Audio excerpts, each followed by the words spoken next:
Hi, it's Naomi again. I'm going to graph this inequality. 4x plus 3y is greater than 24. And this one I would see, it's an inequality, but first I'd start by graphing the equation. 4x plus 3y equals 24.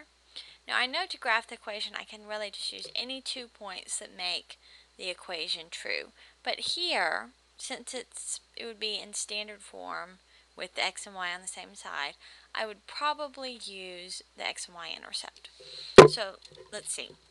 If we were going to find the y-intercept, we would substitute x as 0 because we know for the y-intercept x is 0. So I'd have 4 times 0 plus 3y is 24. And that would mean that just 3y is 24. So this 4 times 0, that's just 0. So it pretty much just goes away. And if 4 times y is 24, then y is going to be 8. And so my point here is going to be 0, 8. I go through exactly the same process to find the x-intercept. I let my y part be 0 because any point on the x-axis here is going to have a y or a height of 0. So the y part 0, I'd have 4x plus 3 times 0 equals 24. And again, this 3 times 0, well that's just 0, so that part just goes away. And it would give me x is, let's see, 4 times 6 is 24, so x has to be 6. And so then my point would be 6, 0. So from there I have these two intercepts that I'm going to use to graph this inequality over here on the graph. Now one thing I have to be careful of before I even start graphing is whether my line is going to be a dashed line or a solid line. Now in this applet it says broken line. I know in my math lab there's a little button that has an actual dotted line that you click on the dotted line button to say I'm using a dotted line. Now here I would use a dotted line because I just have greater than. I don't have greater than or equal to or less than or equal to.